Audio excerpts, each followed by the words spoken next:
தோஷங்கள் நீக்கும் திருத்தலங்கள்.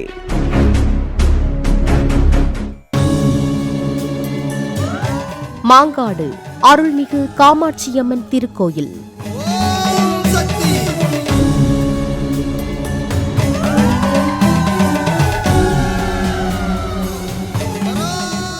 ராஜ வாழ்க்கை வரம் தரும் ராஜகனி சென்னை புறநகரில் அமைந்துள்ளது மாங்காடு எனப்படும் தெய்வீக மகிமை மிக்க கிராமம். இங்கு எழுந்தருளியிருக்கும் ஸ்ரீ காமாட்சியம்மன் பக்தர்களுக்கான பேரருளை பொழிந்து வரும் சக்தி சுரபி. இந்த திருக்கோயிலில் தேவி 5 விதமான ஸ்வரூபங்களில் பக்தர்களுக்கு பேரருள் வழங்குகிறார்.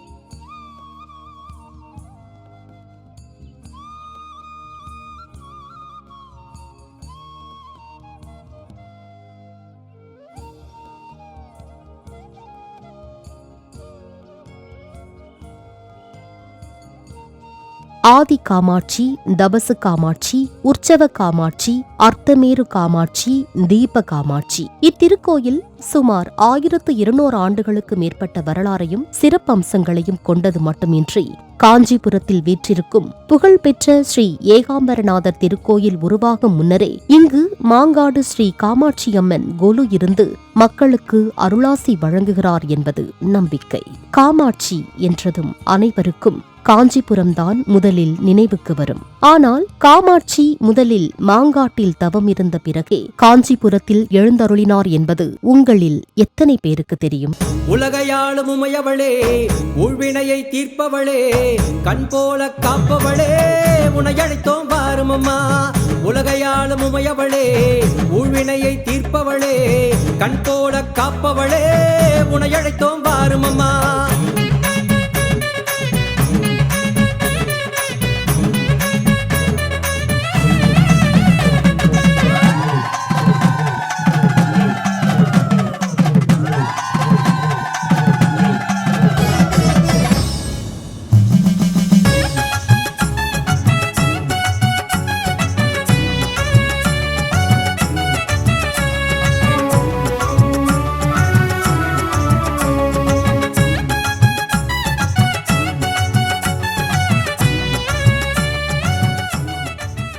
ஒரு சமயம் வெள்ளி பனி படர்ந்த கைலாய மலையில் ஈசன் ஆழ்ந்த தியானத்தில் மூழ்கியிருந்தார். அந்த சமயம் அங்கு வந்த பார்வதி தேவி தன் பொற்றாமரை கரங்களால் சிவபெருமானின் 2 கண்களை விளையாட்டாக மூடினாள். சூரிய சந்திரனுக்கு ஆதாரமாக இருக்கும் கண்களை தேவி மூடியதால் மூவுலகும் ஒளி இழந்து இருள் படர்ந்து ஸ்தம்பித்து போனது. இதனால் உலக உயிர்கள் அனைத்தும் துயரத்தில் ஆழ்ந்தன. இதைக் கண்டு சினம் கொண்ட சிவபெருமான் பார்வதி தேவியை பூமிக்கு சென்று தவம் இருந்து மீண்டும் தன்னை வந்து அடைவாய் என்று சாபமளித்தார். பார்வதி தேவியும் பூமிக்கு வந்து ஆம்ராரண்யம் எனப்படும் மாமரங்கள் சூழப்பட்ட ஒரு காட்டை தேர்ந்தெடுத்து மனிதர்களை துன்பப்படுத்தும் காமம், குரோதம், லோபம், மதம், மாச்சாரியம் எனப்படும் 5 விதமான தீமைகளை தீயாக உருவாக்கி அந்த பஞ்சாக்னி நடுவே தன் இடது கால் பெருவிரலை ஊன்றி தவம் இருக்க ஆரம்பித்தாள். ஆண்டுகள் சில கழிந்தன.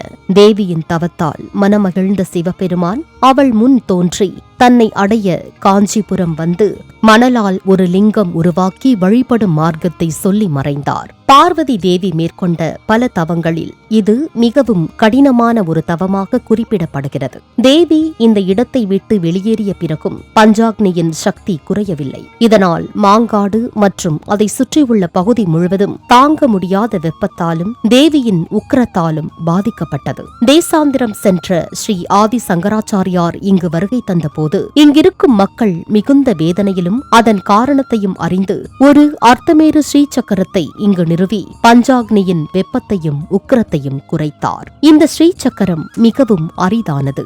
இந்த ஸ்ரீசக்கரம் அளவில் வேறு எங்கிலும் இல்லாத அளவுக்கு பெரிதானது. அஷ்டகந்தம் எனப்படும் 8 வகை மூலிகைகளால் இந்த அர்த்தமேரு ஸ்ரீசக்கரம் உருவாக்கப்பட்டுள்ளது. இன்றும் கூட இந்த ஸ்ரீசக்கரத்தில் அரிய மூலிகைகள் இருப்பதால் அதற்கு அபிஷேகங்கள் செய்யப்படுவதில்லை. ஒரு வெள்ளி கவசத்தால் மூடப்பட்டே இருக்கின்றது. ஒவ்வொரு வருடத்தின் விஜயதசமி அன்று மட்டும் வெள்ளி கவசம் அகற்றப்பட்டு தங்க காசு மாலை அணிவிக்கப்படும். இங்குள்ள ஸ்ரீசக்கரம் மூலிகைகளால் உருவாக்கப்பட்டதால் இதற்கு அபிஷேகம் கிடையாது. குங்கும அர்ச்சனை மட்டுமே. அபிஷேக அலங்காரம் அனைத்தும் அர்த்தமேருவுக்கு பின்னால் இருக்கும் பஞ்சலோகத்தால் உருவான ஆதி காமாட்சிக்கு மட்டுமே. இந்த சக்கரம் ஒரு விசேஷ சக்தி சின்னமாகவும் அமைதியின் அடையாளமாகவும் உள்ளது. இதனால் காமாட்சி அம்மனின் கோபம் சமநிலைப்படுத்தப்பட்டு கோயில் அமைதியை அடைந்தது. 6 வார வழிமுறை.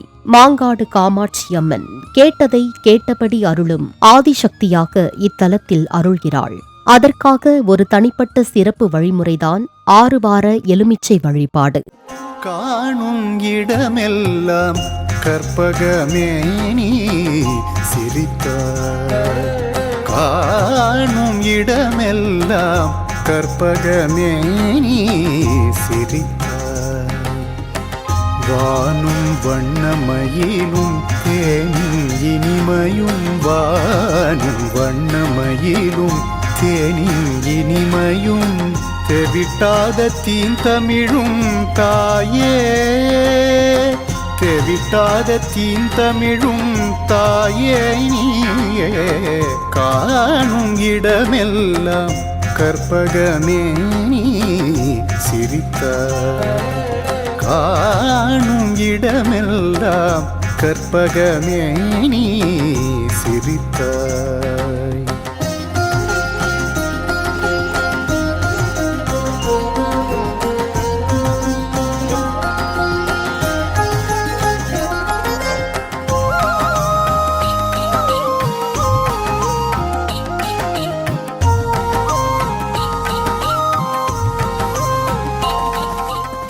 கனிகளில் ராஜகனி என பெயர் பெற்ற எலுமிச்சையே இந்த வழிபாட்டுக்கு பிரதானம். வாரத்தில் ஏதேனும் ஒரு நாளை நம் தேவைக்கு ஏற்ப தேர்ந்தெடுக்க வேண்டும். செவ்வாய்க்கிழமை கல்வி, வேலைவாய்ப்பு, தொழில் வெற்றிக்கு. வெள்ளிக்கிழமை திருமண வரம், பிள்ளை பேறு. ஞாயிற்றுக்கிழமை உடல் ஆரோக்கியம், பரிகாரம். முதல் வாரம் பக்தர்கள் கோயிலுக்கு 2 எலுமிச்சைகளை கொண்டு வர வேண்டும். வழிபாட்டுக்கு பிறகு ஒரு எலுமிச்சையை அவர்கள் திரும்ப பெற்றுக்கொண்டு வீட்டு பூஜை அறையில் வைத்து வழிபட வேண்டும்.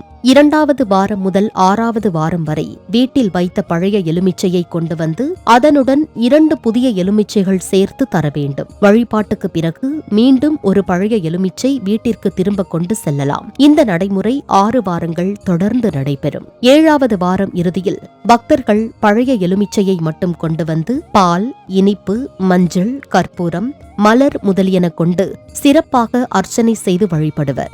இது 6 வார முயற்சியின் நிறைவு மற்றும் ஆசைகள் நிறைவேறும் தருணமாகும். மாங்காடு காமாட்சி அம்மன் திருக்கோயில் அமைந்திருக்கும் இடம் சென்னையின் மேற்கு புறநகர் பகுதிகளில் ஒன்றான மாங்காடு ஊராட்சி ஒன்றியத்தில் அமைந்துள்ளது அருள்மிகு அர்த்தமேரு ஸ்ரீ சக்கர காமாட்சி அம்மன் திருக்கோயில். பூவிருந்தவல்லியிலிருந்து குன்றத்தூர் செல்லும் நெடுஞ்சாலையில் இக்கோயில் அமைந்துள்ளது. சென்னை சென்ட்ரல், தாம்பரம், பூவிருந்தவல்லி போன்ற முக்கிய இடங்களிலிருந்து இக்கோயிலுக்கு பேருந்து வசதிகள் உள்ளன. மாங்காடு காமாட்சியம்மன் கோயிலின் 6 வார வழிமுறை என்பது ஒரு மனதார பக்தியும் எளிமையான ஆனால் பலனளிக்கும் வழிபாடும் சேர்ந்த ஒரு ஆன்மீக நடைமுறையாகும். இது பக்தர்களின் மனத்துணை மற்றும் தெய்வ அருள் சேர்க்கும் ஒரு அருமையான பாதையாக கருதப்படுகிறது. இந்த வழியில் பயணிக்க விரும்பும் நீங்கள் ஒரு நாளை தீர்மானிக்கவும். ஒரு எலுமிச்சையுடன் தொடங்கி 6ஆம் வாரத்தில் அருள் நிறைந்த வாழ்வை அடையவும். 6ஆம் வார வழிபாடு என்பது பயணத்தின் முடிவல்ல, புதிய வாழ்வின் தொடக்கம். காணும் இடமெல்லாம் கற்பகமேனி சிரித்தாய், காணும் இடமெல்லாம் கற்பகமேனி சிரித்தாய். வானும் வண்ணமயிலும் தேனின் இனிமையும், வானும் வண்ணமயிலும் தேனின் இனிமையும், தெவிட்டாத தீந்தமிழும் தாயே, தெவிட்டாத தீந்தமிழும் தாயே நீயே. காணும் இடமெல்லாம் கற்பகமேனி சிரித்தாய், காணும் இடமெல்லாம் கற்பகமேனி சிரித்தாய்.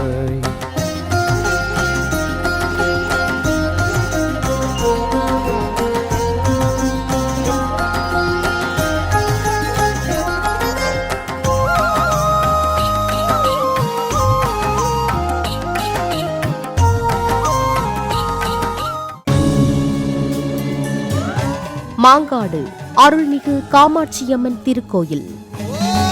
சக்தி